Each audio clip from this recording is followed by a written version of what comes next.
Hello everybody, this is Siddharth and we are back with the suspension components video.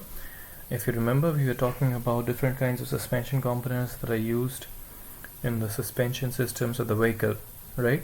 And so far we had talked about different suspension components, the fundamental suspension components that are mostly used in the different systems. And I had said that I'll be dealing mostly with the independent suspension systems and later on a bit of dependent suspension systems. Alright, so now we'll be talking about the different kinds of suspension systems. The first that we will begin with is the MacPherson strut. So this is actually one of the most used and very popular suspension system because of its simplicity. It is used widely in commercial vehicles and passenger vehicles, and it was developed by one Earl S. MacPherson of Chevrolet and is actually named after him only, right? So there are a few pointers which make the MacPherson strut suspension system what it is. Okay, so we'll be talking first about that.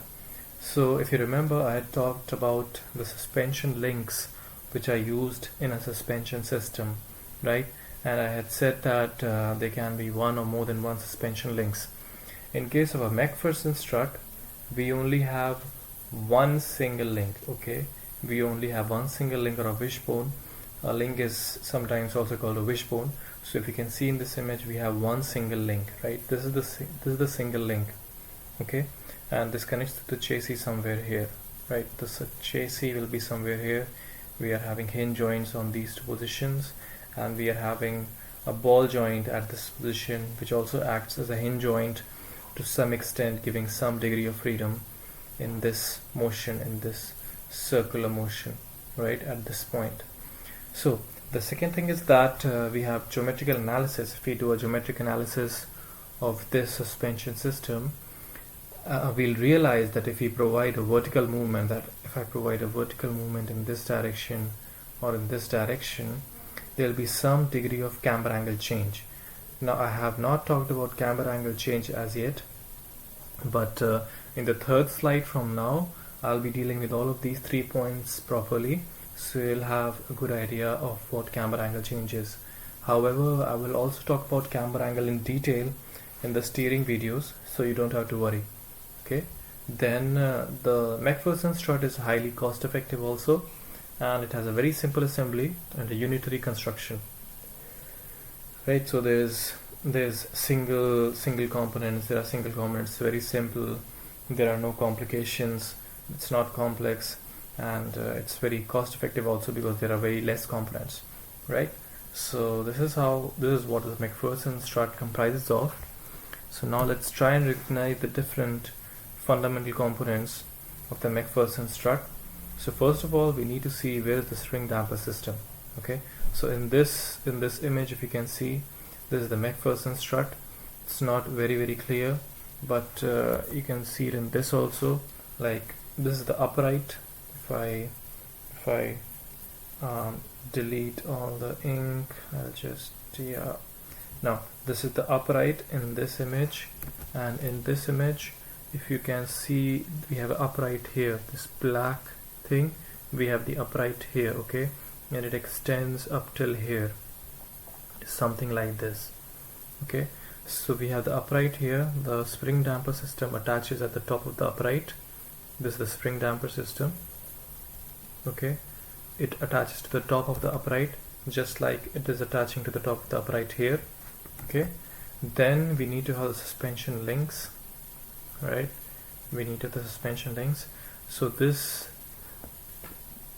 upright extends till here. We have the suspension link attached to the chassis and to the upright in between these 2 points, which are hinge joints, just like this A-arm sort of thing, this wishbone triangular link. Okay, so this gets attached here. All right, then we have the wheel assembly, which is the entire of this, right? So we have the hub, the knuckle, the disc brakes, the disc, the tires, and everything. Okay, so this is the wheel assembly. Actually, in this diagram we can also see the stabilizer link. If you look closely, we also have the stabilizer link, which is actually this. This is attached here. It's a very small thin rod which only works as a stabilizing agent. It does not do anything else. It only stabilizes the system.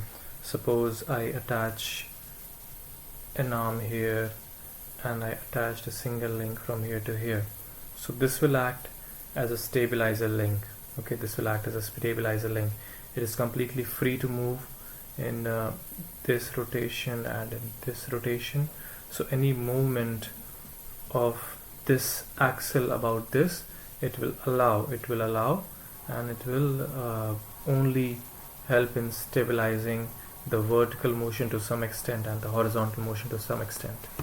Okay, so that's what the stabilizer link does, right? So these are the fundamental components of the suspension system in MacPherson strut. And now I'll have to deal a little bit about what I said about camber angle change. So for that, first you need to understand what camber angle is. Okay, so if I make a simple chassis here, and these are the arms, right, and suppose this is my upright, this is the hub, say, right, and I'll attach my tire to the hub. Now if you notice, I have I'll just go back, sorry, I have intentionally made the tire not vertical to the ground. Okay, so if you can see in this image, the tire is not aligned vertical to the ground, right? There's some amount of angle to the center line of the tire. So we have an angle here, this is theta, okay, and this is the camber angle. Okay, so the front view of the vehicle, and in the front view, if my tire is not exactly perpendicular to the ground, which is rarely the case, we will have some angle made with the vertical of the ground, which will be the camber angle. Now this can be in this direction also, this can also be in this direction. Okay, this can also be in this direction. You can also have a theta somewhere here, correct? So what I'm trying to say is that in case of a MacPherson strut, when there's vertical movement, when I go up in this direction, this camber angle always changes. There can never be the case when this camber angle remains the same. Just in the kinematic condition, when my tire is going up in this direction, my tire will also bend away from the center line of the vertical ground, or this camber angle, which is actually the inclination from the vertical of the ground, will also change, right? So this is what I mean when I say that vertical movement always will have some degree of camber angle change, right? And the other 2 points are simple to understand. We have a single link or wishbone, and it is a very simple and unitary construction. You can see just one single wishbone, one upright, one damper, that's all, and maybe a stabilizer link also. Nothing else, nothing more, right? So this is the MacPherson strut. I'll be talking about the other suspension systems in the next videos. I'll be taking up one single suspension system in one video.